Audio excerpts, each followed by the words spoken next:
Today we're going to have a talk about Jane Addams. Jane Addams was born in the mid-19th century and was a uniquely motivated and accomplished woman for her time. She believed in the dignity of all human beings and worked to give the less fortunate opportunities. She's most known for founding the Hull House in Chicago, a social services foundation that provided resources to the poor.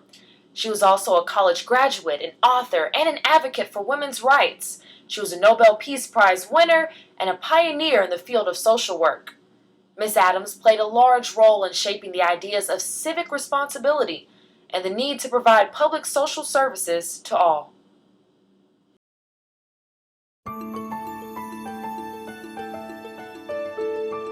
Jane Addams was born September 6, 1860, to a wealthy and influential family in the Cedarville area of Illinois.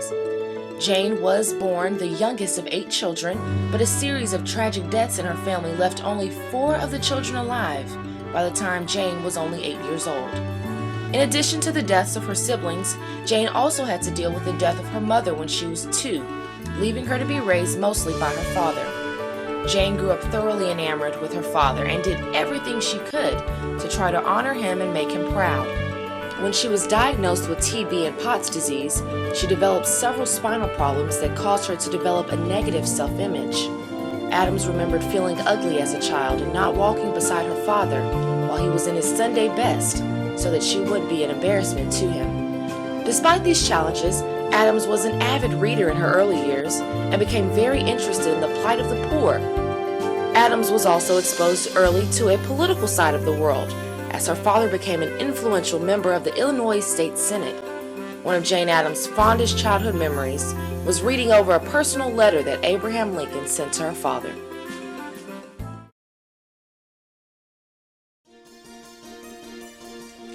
The college years. Jane, unlike most women of her time, attended and graduated from college. She was the valedictorian of Rockford Female Seminary, later renamed Rockford College for Women. After receiving her bachelor's degree, she went on to study medicine for 6 years at Rockford. Unfortunately, her health problems prevented her from completing her studies. She struggled through difficulties with a congenital spinal defect, but had surgery as a young adult that helped remedy the problem. After recovering from her health issues, Jane spent 2 years traveling in Europe. She then came home and had nearly 2 years of reflection, during which she read and wrote and pondered her life goals. It wasn't until a second tour of Europe that Miss Addams truly found her passion in life's work. It wasn't the fine architecture or Renaissance art that made an impression on her, but rather the slums of the fine cities and the suffering of the poor. In London's East End, she visited a settlement house and was inspired to start similar work in Chicago.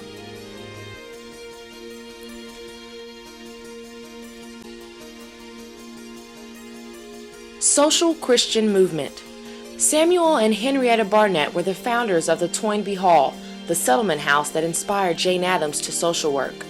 The Barnetts were a part of the social Christian movement in England. The idea behind the social Christian movement was that Christians, as part of their faith, ought to contribute to the betterment of society and systematically help those in poverty, and so they can advance in society. Conversion, or Bible pushing, was not part of the Toynbee Hall, the Hull House that Addams established, or in any way part of the spirit of the social Christian movement. At Toynbee Hall, Addams was convicted to start providing similar services to the poor back in the U.S. Development of her movement. Miss Addams was struck by the structural violence endured by the poor urban population in the U.S. Many of the immigrants and urban workers at the turn of the century lived in shabby conditions, without indoor plumbing, clean water, or electricity. Additionally, or most importantly, these people lacked access to social services and education to better their circumstances and integrate them into mainstream American life. In 1889, Jane and Ellen Gates Starr, a close friend of Jane's, opened Hull House in the slums of Chicago. The impressive red brick mansion had been built several years previously by Charles Hull, when the location was in the country, before the substantial immigration wave and urban sprawl. The owner, Helen Culver, allowed the women to use the structure free of rent, and later gave them the deed and land rights to the area around it.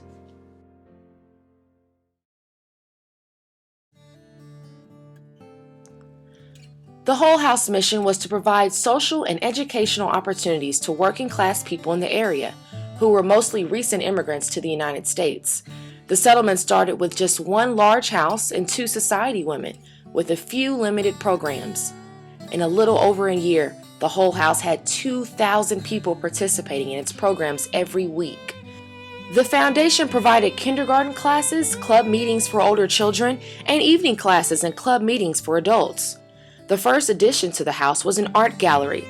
Then they added a second kitchen, a coffee house, a gym, a swimming pool, a boarding school for girls, a bookbindery, an art studio, a music school, a drama club, a library, an employment bureau, and a labor museum.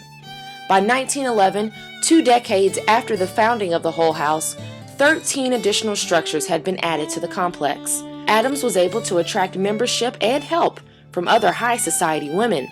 With the help of Florence Kelley, Alice Hamilton, Ellen Gates Starr, and a few other people, Addams led a powerful lobby that worked for the implementation of social programs like the Immigrants Protective League, the Juvenile Protective Association, the first juvenile court in the nation, and the Juvenile Psychopathic Clinic.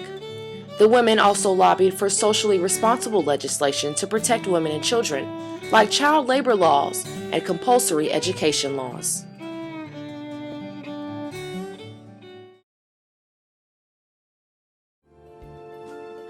Faith and goals. Addams' motivation for working to rectify social problems was greatly motivated by her faith. Addams attended a seminary for college where she studied the Bible in depth and explored her own faith. She had extensive knowledge of the Bible, but it was her encounter with the social Christian movement during her time in London that really inspired her to start the Hull House and sparked her interest in social activism.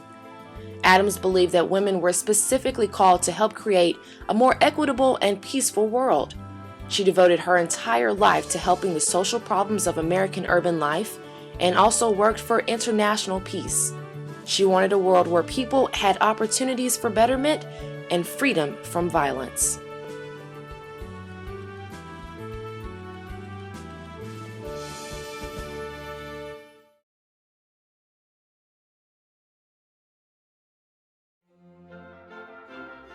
Membership. When the Hull House first began operation in 1889, its membership was limited to Ellen Starr and Jane Addams. For the first few years, the Hull House was operated by these 2 women and a few occasional volunteers. In 1891, a veteran social reformer named Florence Kelley decided to take up residence at the Hull House. Kelley was a respected social reformer that had made extensive political connections in some of her other activities and brought a level of notoriety to the organization. In the years that followed, her presence led many other notable social reformers of the day to at first visit and then ultimately decide to work at the Hull House. Besides these upper-crust philanthropists, the Hull House also attracted many middle-class women who lived in the neighborhoods surrounding the settlement. The Hull House continued to grow both in membership and actual size until 1907 when it reached its full capacity. At this time, the house had 70 full-time residents. Those who were involved in the work of the Hull House included the social leaders of the era and women from all social classes that lived near the Hull House in Chicago. Collective action. Many of the original services that the Hull House offered were related to basic medical care for women and children. As the settlement grew in numbers and influence, Addams and the other social reformers decided to expand their efforts to try and influence more lasting changes. Instead of just trying to help the women that they were directly in contact with, they began to lobby for legal changes at all levels of government. For the most part, they focused on issues that dealt with the plights of women and children that they came into contact with. In their early years, they tried to effect change on issues such as health care, child labor laws, and women's suffrage. In addition to their legal work, they also worked to build facilities such as playgrounds and gyms that we now take for granted today. Because of the success of these facilities at the Hull House, Addams became a founder of the National Playground Association.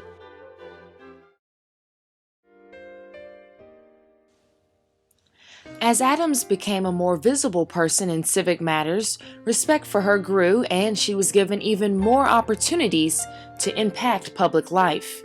In 1905, she was appointed to the Chicago Board of Education, and in 1908, she helped found the Chicago School of Civics and Philanthropy. She also served as the first woman president of the National Conference of Charities and Correction. She even became the official garbage inspector of the 19th Ward. In 1910, Yale University awarded her an honorary degree, the first woman to receive such an honor from that prestigious institution. Jane Addams was also a strong proponent of peace and opposed armed military conflict. She wrote a book, Newer Ideals of Peace, based on her beliefs. In January 1915, she accepted the chairmanship of the Women's Peace Party, an American organization, and 4 months later, the presidency of the International Congress of Women, convened upon the initiative of Dr. Aletta Jacobs, a Dutch suffrage leader of many and varied talents. In 1931, she received the Nobel Peace Prize, the first woman to be given such a high honor. Unfortunately, due to her poor health, she was unable to attend the ceremony in Oslo, Norway.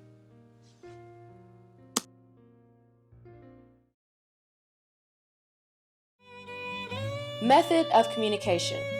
The Hull House was intended to be a grassroots sort of movement. Addams's vision was to have neighbors helping neighbors.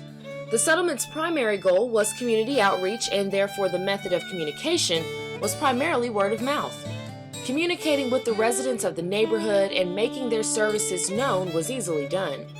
Due to the high-profile society women that were involved in the project, local communication outside of the immediate neighborhood was achieved. However, communicating their goal for social change with the nation at large was a more difficult task. Addams became involved with a variety of national groups like the National Federation of Settlements and the National Playground Association, which helped the movement gain ground on a larger scale. Additionally, Addams wrote several books on peace, social justice, and her experiences at the Hull House. She was able to spread her message through her books and on various speaking tours around the country.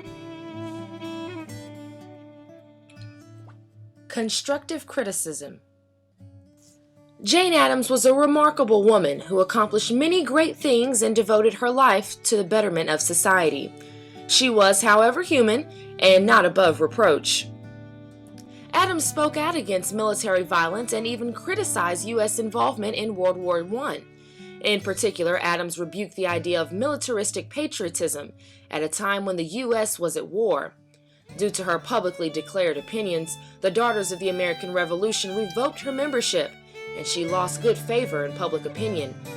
Addams also had very strong opinions about alcohol and tobacco use that alienated some supporters. While the House and its supporting organization have changed roles a few times between the 1940s and now, it is still true to its original purpose and serves over 60,000 families per year. Our very own textbook notes that it is a fairly new concept for society to recognize pre-existing rights of humanity and not to simply create them. At the turn of the 20th century, Jane Addams was doing much to further this concept. This concept is one that is still evolving and being fleshed out today. For her time, however, Addams' views on the rights of women, children, immigrants, and others that were being oppressed were revolutionary and powerful. Jane Addams was a remarkably educated and independent woman for her time. She defined American social work, was an author and leader of international peace movements. She was the first female to receive a Nobel Peace Prize. Jane Addams was a reformist, spurred to action by faith. She believed the possibility of a more prosperous, peaceful world and worked to make that vision a reality. Addams ought to be remembered for her fight against violence and promotion of positive peace. Have a great day.